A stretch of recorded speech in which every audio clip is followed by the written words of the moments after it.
देखिए, HPV vaccine का roll out होना 14 साल की लड़कियों के लिए ये तो एक बहुत ही लॉन्ग अवेटेड और बहुत ही खुशी की बात है, क्योंकि ये कैंसर ऐसा है जो वायरस से होता है। बहुत कम ऐसे कैंसर होते हैं और ये इसके अगेंस्ट एक वैक्सीन बन चुकी है जो इस इन्फेक्शन से बचाएगी, क्योंकि ये जो इन्फेक्शन है ये नेसेसरी कॉज माना जाता है। नेसेसरी कॉज का मतलब है ये केवल अपने आप में पर्याप्त नहीं है, और भी कोफैक्टर्स रहते हैं जिसके कारण किसी में वो रहती है, मोस्टली क्लियर हो जाता है।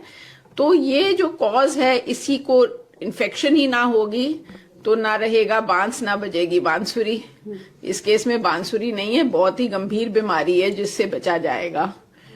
तो ये भी देखा गया है कि सबसे बेस्ट एज ग्रुप है 15 साल से पहले, यानी कि 14 साल तक अगर हम ये वैक्सीन दें, उस एज ग्रुप में मैक्सिमम लाभ है।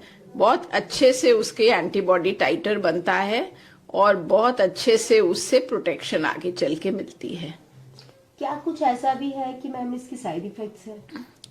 देखो, साइड इफेक्ट तो हर वैक्सीन के होते हैं, और जिस प्रकार से हर वैक्सीन के होते हैं तो इसके भी हैं। और वही यूजुअल साइड इफेक्ट्स कि जहां इंजेक्शन लगेगा तो इंजेक्शन की साइड पे कुछ दर्द होगा, हो सकता है थोड़ी लाली भी आ जाए, किसी को हो सकता है फीवर हो जाए, किसी को कोई हेडेक हो जाए, किसी को थोड़ा नोजिया लगे, किसी को थोड़ा सा हल्का सा चक्कर लगे। वो वैसे मोस्टली देखा गया वो घबराहट के कारण है, not really related, but these kind of things are reported. और इम्पॉर्टेंट बात यह है कि इनका ग्रेड बहुत हल्का होता है। ये कभी भी हमने ऐसे नहीं देखा कि इस ग्रेड में हो कि बच्चे को स्कूल से छुट्टी लेनी पड़ जाए, बिस्तर पकड़ ले, इस लेवल का नहीं होता है। मामूली जैसे आपको टेटनस का भी टीका लगाएंगे, कोई से भी वैक्सीन लगाएंगे तो थोड़ा बहुत तो फर्क पड़ता है, बट हर एक को वो भी नहीं। यानी कि साइड इफेक्ट से ज्यादा वैक्सीनेशन की बहुत जरूरत है।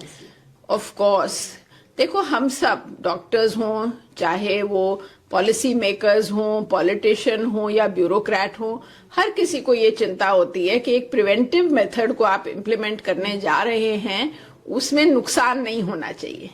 देखो, एक जब बीमारी की कोई ड्रग की ट्रायल होती है तो उसकी रिस्क टेकिंग अलग होती है, बिकॉज आपको बीमारी है और आपको उससे निपटना है। यहाँ एक प्रिवेंशन है। तो जो भी हम वैक्सीनेशंस करते हैं उसमें हम बहुत बहुत केयरफुली देखते हैं कि क्या डेटा कह रहा है। और हिंदुस्तान में ही अब तो लाखों लड़कियों को लग चुकी है वैक्सीन ओवर द टाइम। कोई भी ऐसा केस सामने नहीं आया जिससे हमें कोई भी चिंता हो, और ग्लोबल तो डेफिनेटली करोड़ों को लग चुकी है।